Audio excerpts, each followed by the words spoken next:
kapisanan ng mga broadcaster ng Pilipinas.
Isang mapayapang hapon, Pilipinas. Ito po ang inyong balerina ng bayan, si Macuja, na bumabati sa lahat ng nakikinig sa DZRH at nanonood sa RH TV, lalo na sa mga kasamahan nating alagad ng sining at kultura sa buong bansa. Una sa lahat, nais namin kayong batiin ng maligayang Pasko ng pagkabuhay. At para sa ating espesyal na Easter episode sa hapong ito, magbabalik tanaw tayo sa mga naiwang alaala ng isa sa mga bagong pinangrangalan pambansang alagad ng sining ng Pilipinas. With a colorful career that spanned almost 6 decades, hinirang siya bilang Dean of Filipino Cartoonists at itinuring na isa sa mga naging haligi ng commercial design at visual communications sa ating bansa. Mga kaibigan, samahan ninyo kami magbalik tanaw sa ama ng mga di malilimutang comic heroes tulad nina Mang Ambo, Islaw Palitaw, Kalabog en Bosyo, Asyong Aksaya at marami pang iba. Ang ating national artist for visual arts na si Larry Alcala. Isinilang sa Daraga, Albay noong ika-18 ng Agosto 1926. Si Larry Alcala ay isa sa pinakatanyag at respetadong ilustrador at kartunista sa Pilipinas. Sa tulong ng isang scholarship mula kay Don Ramon Roses ng Manila Times, nakapagtapos siya ng Bachelor of Fine Arts in Painting mula sa UP Diliman noong 1950. Estudyante pa lamang siya nang magsimulang maging kartunista. Katatapos lamang ng digmaan noong 1946 nang lumabas sa Liwayway Magazine ang kanyang pinakaunang comic strip, ang Islaw Palitaw. Nang sumunod na taon, inilunsad naman niya ang Kalabog en Bosyo sa Filipino comics. Mula dito, dumami pa ang kanyang mga sikat na comic characters na hindi lamang pinagmula ng aliw at kasiyahan, kundi naging salamin din ng isyong panlipunan. Ilan dito sina Asyong Aksaya, Siopaw Man, si Mang Ambo, si Congressman Kalug, ang Small But Terribles, Snicker Teens at iba pa. Siya rin ang may katha ng tanyag na seryeng Slice of Life, na inabangan na madla mula nang magsimula ito sa Sunday Tribune noong 1980 hanggang sa matapos ito sa Philippine Star noong 2002. Bukod dito, naging profesor din siya sa University of the Philippines mula 1951 hanggang 1981. Dito niya inilunsad ang pinakaunang kurso sa commercial design sa ating bansa noong 1953. Siya rin ang unang nagturo ng paggamit ng 8mm film para sa paggawa ng animated cartoons. Bilang kurso sa Department of Visual Communications kung saan siya naging chairman mula 1978 hanggang 1981. Pinarangalan bilang Dean of Filipino Cartoonists ng Philippine Board on Books for Young People o PBBY. Si Larry Alcala ay nakapag-iwan sa atin ng mahigit sa 500 cartoon characters, 20 comic strips, 6 na pelikula, 2 murals, at mahigit na 15,000 pahina ng illustrations sa loob ng halos 6 na dekada bilang alagad ng sining. Malaki rin ang kanyang naging bahagi sa paglikha ng mga organisasyong tulad ng Samahang Kartunista ng Pilipinas at ang Ilustrador ng Kabataan. Sumakabilang buhay siya noong ika-24 ng Hunyo 2002 sa edad na 75 dahil sa kanyang di matatawarang kontribusyon sa pagsusulong ng visual communication sa Pilipinas, itinanghal siyang National Artist for Visual Arts noong ika-24 ng Oktubre 2018. Kasama po natin sa hapong ito para magbigay parangal kay National Artist Larry Alcala, ang kanyang mga apo na sina Ana at Angela Alcala, kasama sina June Aquino at Buboy Yonzon ng Samahang Kartunista ng Pilipinas. Magandang hapon sa inyong lahat. Wow. Apat-apat po ang ating guest ngayon sa ating studio. And of course, welcome to Art2art. Thank you.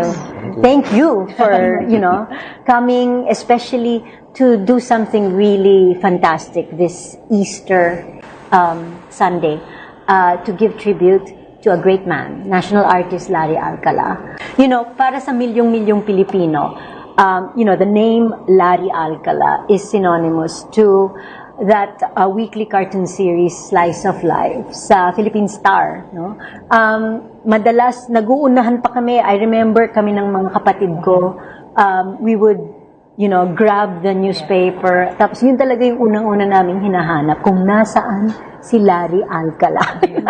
So, can you tell us kung kailan nag-umpisa yung kanyang, pagtatago ng sarili niya sa kanyang mga gawa sa Slice of Life? Actually, from what I know po, it started with Kalabog and Bosho. Pero syempre because he was younger pa din, yung profile niya isn't the profile that we're used to seeing dun sa Slice of Life. So medyo crew cut pa siya, may glasses. Younger, yeah. So, I think dun nag-start kasi actually it was inspired by Alfred Hitchcock. Parang nagka-cameo siya sa mga films niya. So, nagka-cameo din siya sa mga comic strips niya. Pero I guess ang mas popular right now would be yung pag-cameo nga niya dun sa mga Slice of Life. Okay. Pero paano niya parang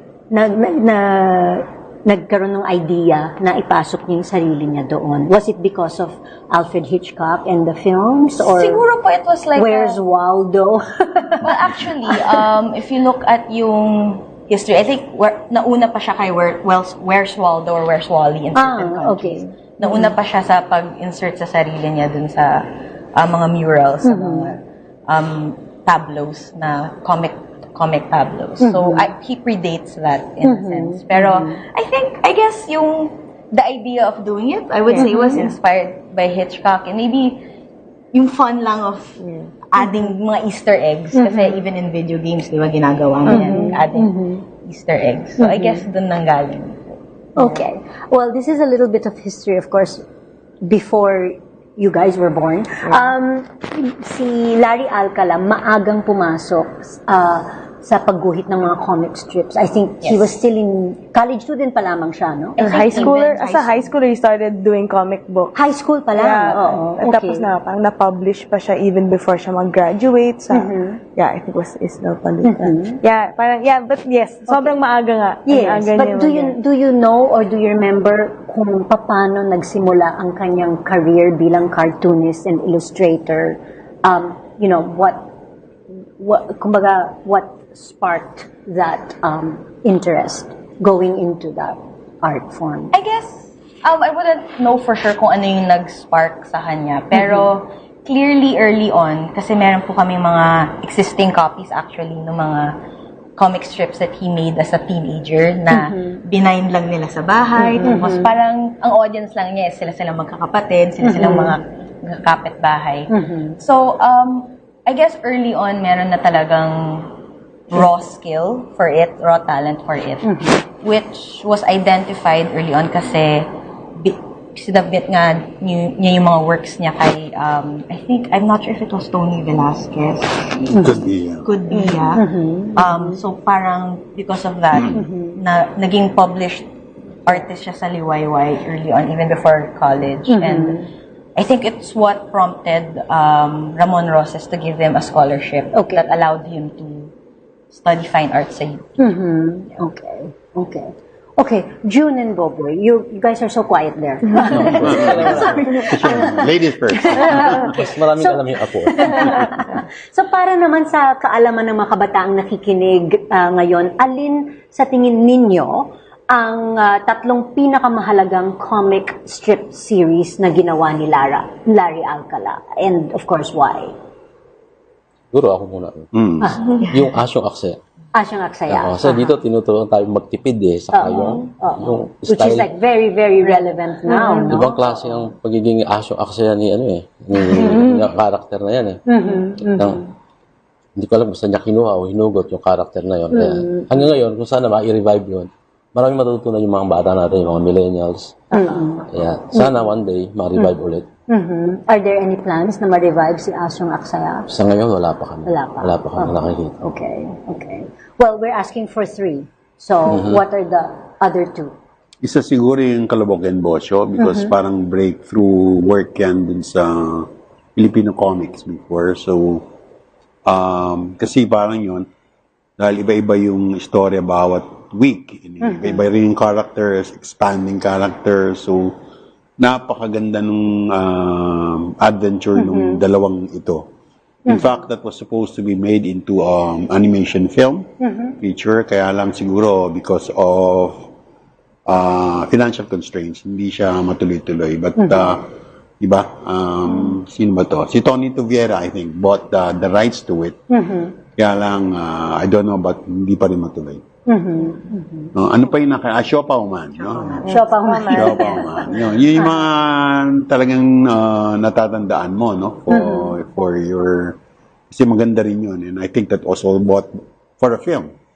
Si Tony Gloria bought the rights to it. So, maraming plano na talagang expand yung mundo ng gawa ni Larry Alcala into animation. And I hope it happens. It still happens. Okay. So in retrospect, ano yung mga naging paborito niyang paksa o tema sa kanyang mga comic strips? Was he really into like social commentaries, anong mga isyung panlipunan na tinatalakay niya doon? Well, I'll go first muna. Pero I think,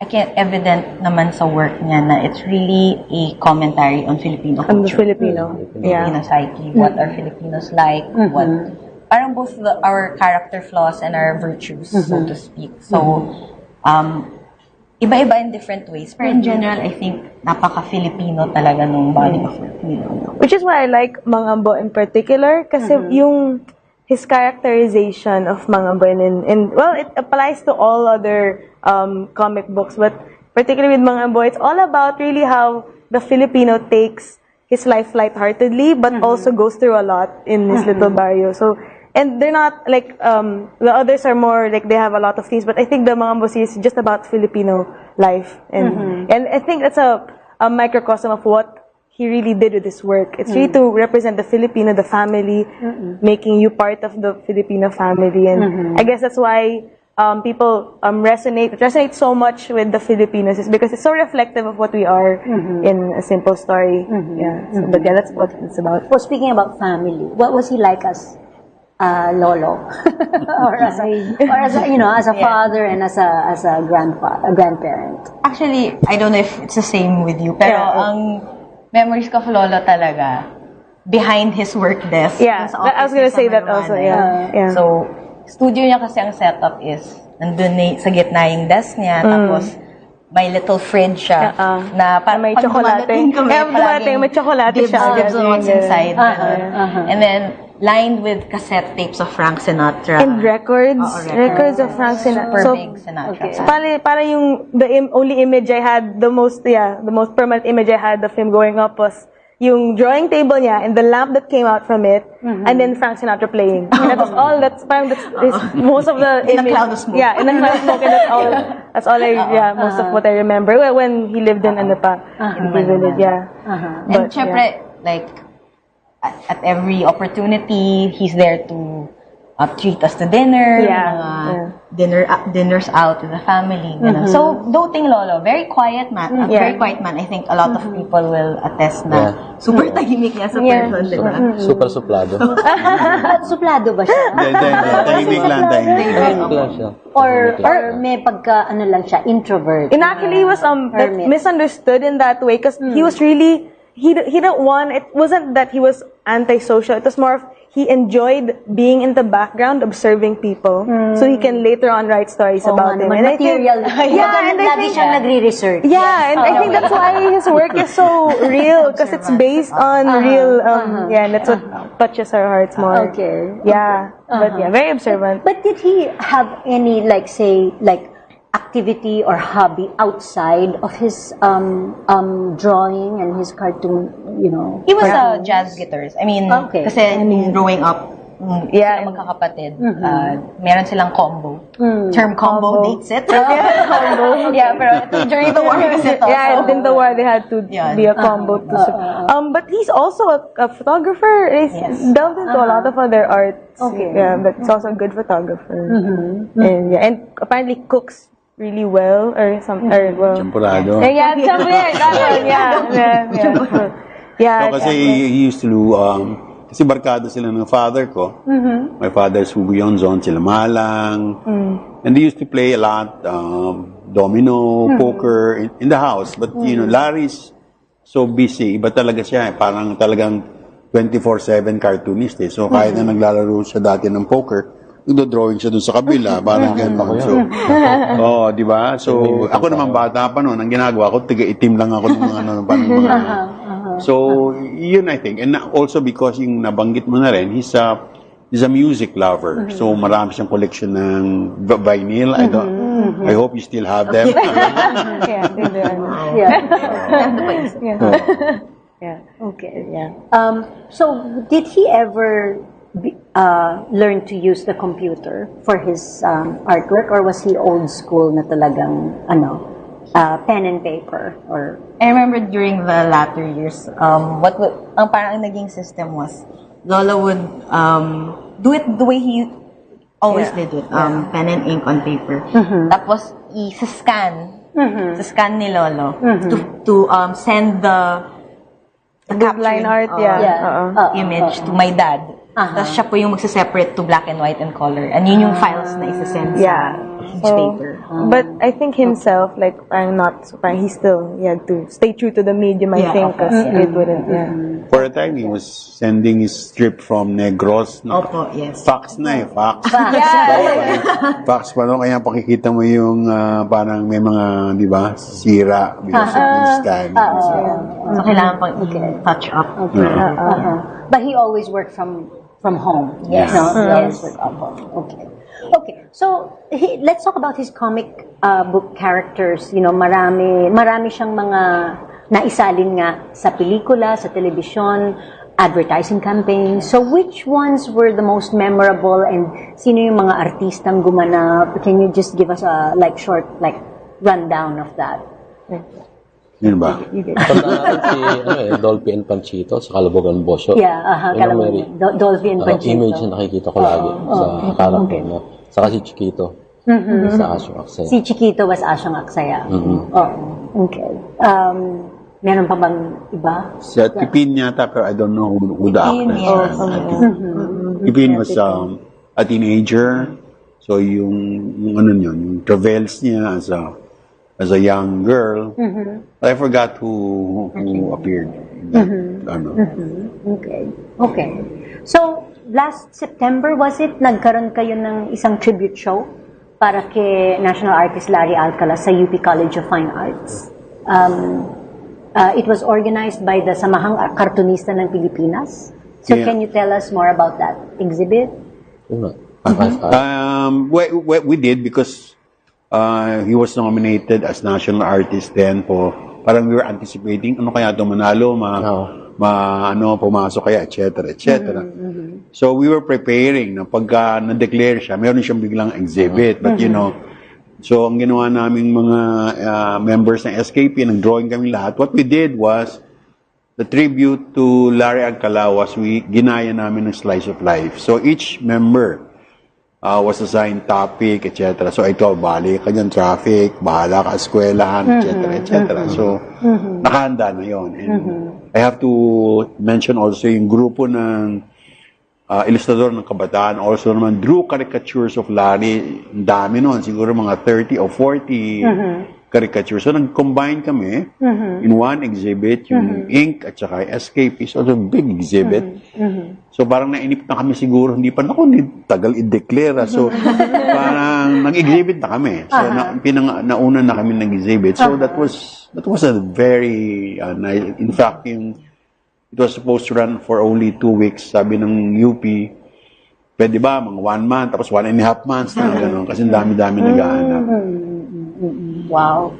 Okay. Well, marami pa po tayong pag-uusapan tungkol sa buhay at pamana ni National Artist for Visual Arts, Larry Alcala. Dito pa rin sa Art2art, magbabalik po kami pagkatapos ng ilang paalala. Programang hatid ay sining at kulturang para sa lahat. Magbabalik ang Art2art.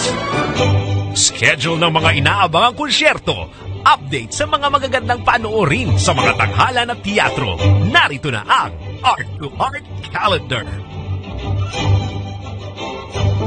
Narito ang ating arts calendar. Sa teatro, magbabalik entablado ang classic farce na Baka Naman Hindi sa tanghalang Aurelio Tolentino ng Cultural Center of the Philippines mula April 25 hanggang April 28, alas 3 ng hapon at alas 8 ng gabi. Pagsasalin ito sa Filipino ng A Flea in Her Ear ng French playwright na si George Feydeau sa panulat ni Virgilio Beer Flores. Sa direksyon ni Dennis Marasigan, ang comedy ay nagtatampok kina Ricky Davao, Randy Villarama, Lou Veloso, Tex Ordonez de Leon, Rina Reyes, Nazer Salcedo, Lau Rodriguez, Rafa Sigyon Reyna, Wena Lagales, Bosang at iba pang personalidad mula sa teatro, telebisyon at pelikula. Para sa ticket, bumisita sa website ticketworld.com.ph o tumawag 891-9999. Sa literatura, sa April 27, muling inihahandog ng Instituto Cervantes, ang cultural arm ng Embassy of Spain, ang pagdiriwang nito ng Dia del Libro o International Book Day sa Ayala Triangle, Makati City. Magkakaroon ng book market kung saan ang lahat ng bumili ng aklat ay bibigyan ng rosas. Meron ding free Spanish demo class, poetry reading ng Mi Ultimo Adios ni Jose Rizal, book presentations ng mga premyadong manunulat, food fair na nagtatampok ng Spanish cuisine at concert na pinamagatang Posporos, kung saan magtatanghal ang mga independent Filipino at Spanish musicians.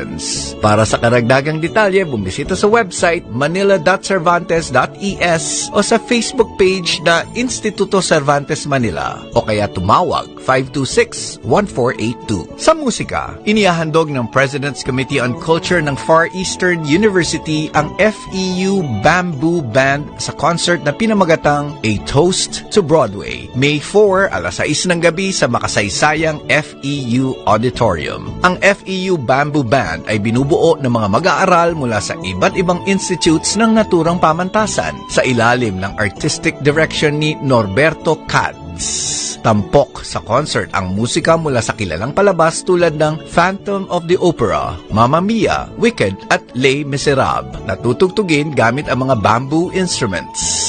Panauhing mang-aawit sina Raymond Gorospe at Banawi Miklat Jansen. Libre ang concert at maaaring mag-download ng ticket mula sa website na tickettome.net. Para sa karagdagang detalye, bumisita sa Facebook page na FEU President's Committee on Culture o sa website facebook.com/FEUPCC o kaya tumawag 849-4145. Usapang sining at kultura para sa lahat. Kasama ang balerina ng bayan, si Lisa Macuja. Art2art.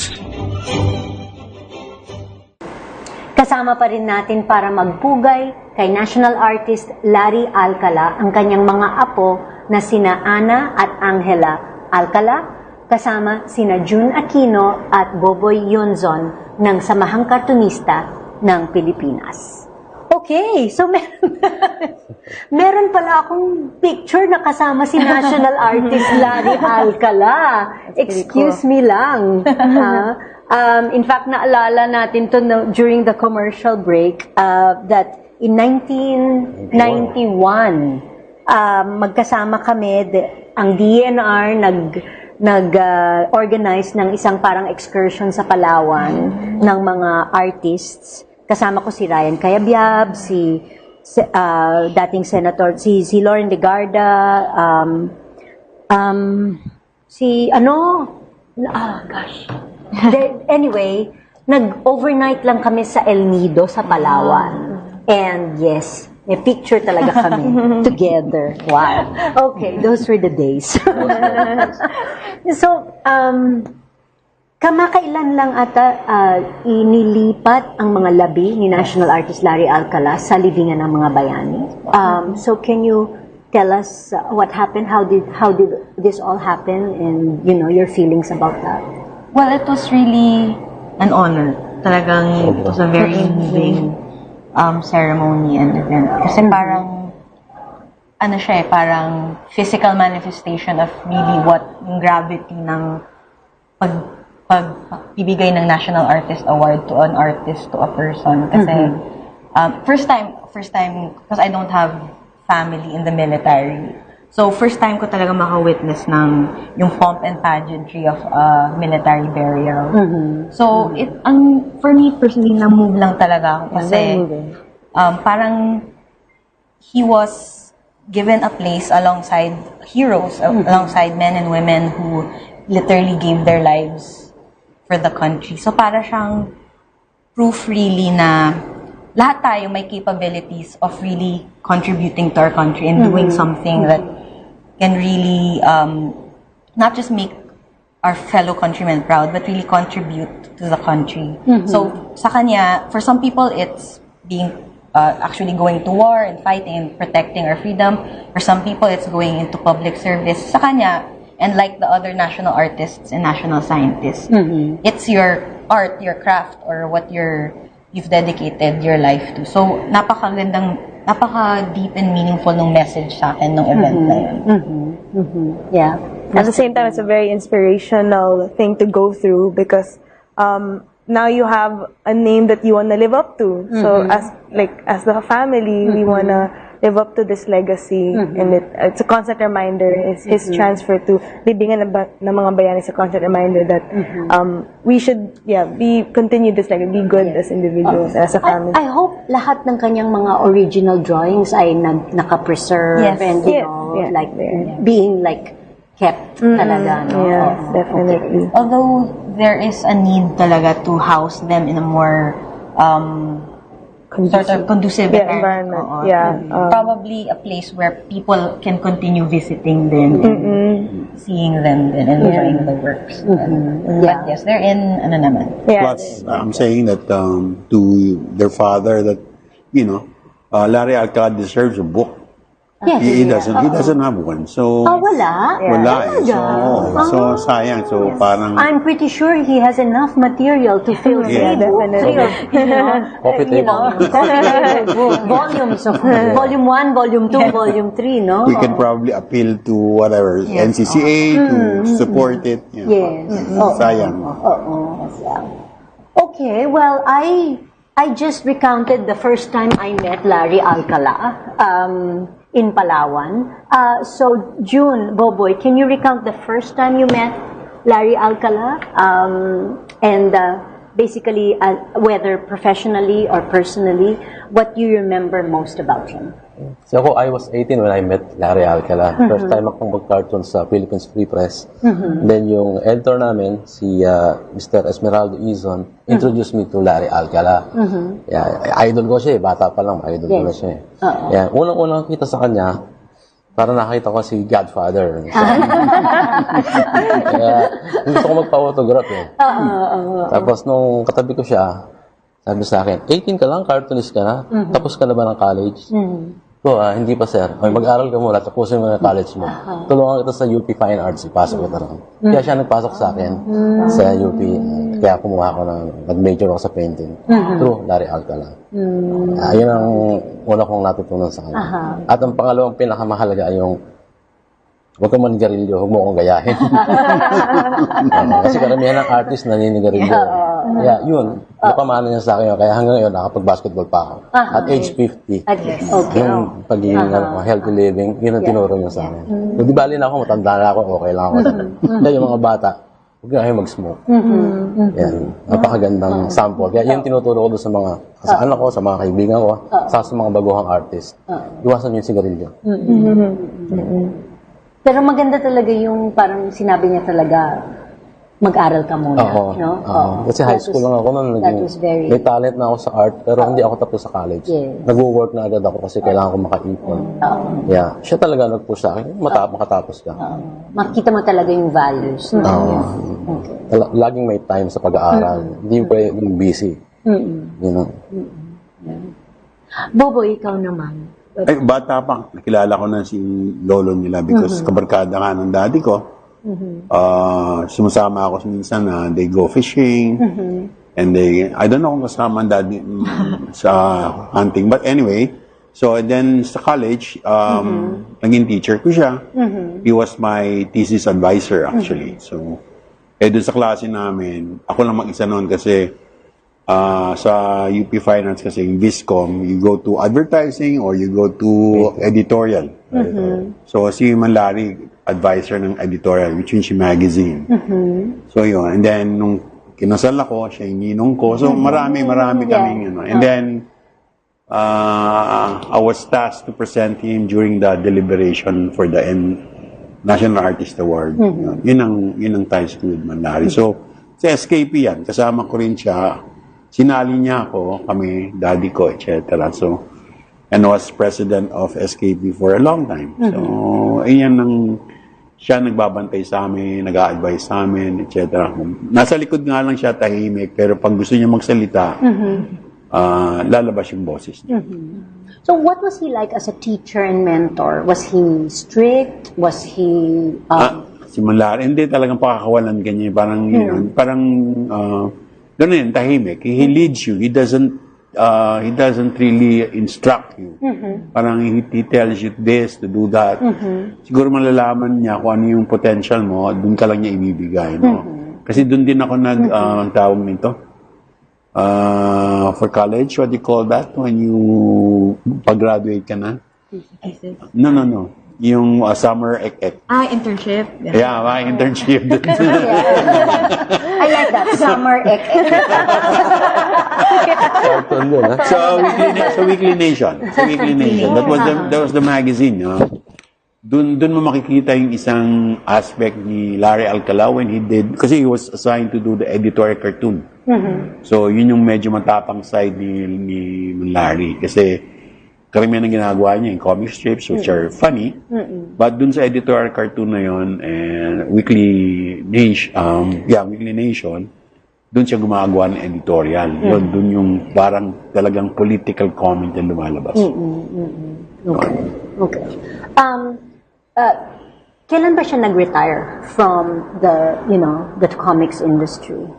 Actually, he kept working until his... really? He died, yeah. So technically he did not retire at all? Probably from teaching, yes. But from drawing cartoons, which is actually the main bulk of his work, he never retired. Okay. But would he draw just for personal pleasure? Well, I guess I wouldn't know for sure, but I think he really enjoyed din naman kasi what he was doing. So even though it was his means of livelihood, talagang gustong-gusto rin niya yung ginagawa. 24 hours. Yes. Kayo din ba mahilig mag-drawing? Did it go down the gene pool? Well, she in particular, tsaka isa naming sister, sila po yung nag-fine arts. Okay. So, sila yung talagang sort of inherited. Yeah, it was always there. Like I don't know, apparently we were never influenced to start drawing, but we just ended up drawing. I don't know, it's probably, true in the gene pool. Okay. So much that I actually never knew that he founded Viscom. So much that when I got to school, that was the first day of Viscom, was the day I found out that my lolo was the founder. Wow. Which so much to my shock and and I had to go home and I went home and then, what's this? Is this true? I confronted my dad, is this true? And then my dad's like, I never wanted to tell you because I didn't want to sway you from what you seem to like doing. So he just, he supported my interest in art and design. He just did. And I ended up going to the school he founded. So, but I just held on and push. I will do this. But even if it was definitely interesting to have studied in a school that your lolo founded and all these expectations. But Yeah, it's nice to see it it's nice to have seen the legacy and experience it firsthand. But definitely the first day was oh my gosh, what's this again? Like, why did I sign up for it? Oh yeah, there definitely was pressure, but like, I guess it was fine. It was, I guess the experience was much better than it turned out. So you have all of his original illustrations pa, and they're all like archived. They're archived, yes. And being preserved. Yes, and do you draw inspiration from that? Definitely, because we both work in advertising, so it's a very creative field. And similar to yung work ni Lolo, parang creatively demanding kasi it's daily creative output on demand, basically creative output on demand, which is I think what super difficult part about the work. So inspiration, yes, from inspiration in the sense of perseverance, I think for me, and also inspiration to make sure na yung work mo is Filipino. You know, your work is anchored on Filipino culture, anchored on realities that we all face. So I think for me, that's I also, from what I admire so much about my Lola's work is the simplicity and the power that exists at the same time in a single piece. Like, his work is always most of the time in tableaus that describes so much and makes you feel so much, but is expressed in just simple lines. So for me, this powerful simplicity that he always expresses in his work will be a mantra for me. It's always a mantra for me when I try to make creative work, something that's simple and effective. Because that's the brilliance in his work that always inspires me. And we should try to reach all the young people now. I mean, gumawa kayo ng website or, Facebook page. Facebook page. Diba? Yes. Actually, we have some, right now, merong Facebook page, my Instagram account, and merong ding under construction na website. So, there's some konting content. May social media accounts naman. Meron naman social media. Social media. Because we feel nga na one of our colleagues mentioned na yung work niya, I think, because nga, their comics, their illustrations, their editorials, they're parang very easily adaptable siya sa social media. Very easily. Parang it fits really well yung structure ng social media content. So, yun yung tinatry namin ngayon gawin. So, we manage that account. So, parang mabuhay yung legacy niya sa younger people and to more people. I mean, it's just that now, I mean, the fact na wala siyang published libro, no, ng kanyang mga trabaho. I mean, now that he's national artist, Larry Alcala, for visual arts. Talagang dapat makita ng lahat ng Pilipino ang kanyang mga obra. And that can only be, hindi naman pwedeng hugutin yung mga old copies ng Philippine Star, no? I mean, so to wrap up, ano sa tingin ninyo ang pinakamahalagang pamana ni national artist Larry Alcala sa sining at lalo na sa kulturang Pilipino? Well, I think for me, yung how any medium, be it film, television, print, and now even social media, how it can be a medium for us to reflect and celebrate ourselves as Filipinos. Parang, I think yung legacy niya is really reflecting on who we are as Filipinos and what makes us great, and also what we need to think about and work on. And I think for me, yun yung legacy. Kasi in this day and age, it's very easy to be influenced by foreign media, foreign art. And I think it's always been naman. Pero I think, at least with looking back on this work, I think yun yung palaging nadidrill in my head na, because nga, napakalakas nung Filipino insights dun sa work niya. Parang yun yung reminder niya for me na whatever you do, it doesn't have to be comics, it doesn't have to be visual art, it doesn't have to be art actually. Pero yun lang, you just stay true to your culture and where you come from. Okay, fantastic. June, Boboy, do you have anything to add siguro to yung that? ano lang, what it meant when he became national artist. No? Parang it now you elevate cartooning into, it becomes part of what we used to call as the fine arts. Dati kasi hindi eh.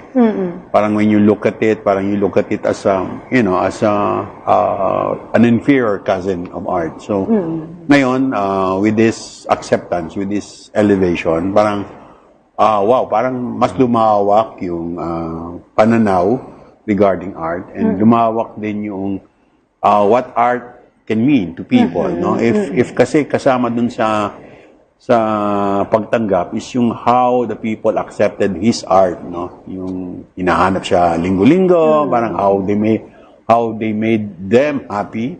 No? So kasama yun sa pagbabago. Yeah. Definitely, Larry Alcala's art has touched so many lives talaga. Lalo ng mga Pilipino. Well, maraming salamat sa pagbisita ninyo dito sa amin on Easter Sunday. I mean, of course, siguradong maraming natutunan ang ating mga listeners tungkol sa buhay ni national artist Larry Alcala for visual arts. Thank you. Thank you. Hanggang sa susunod na linggo, samahan ninyo kami ulit dito sa Art2art, kung saan ang usapang sining at kultura ay para sa lahat. Ito po ang inyong balerina ng bayan, Lisa Macuja, nagpupugay.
Linggo, pagka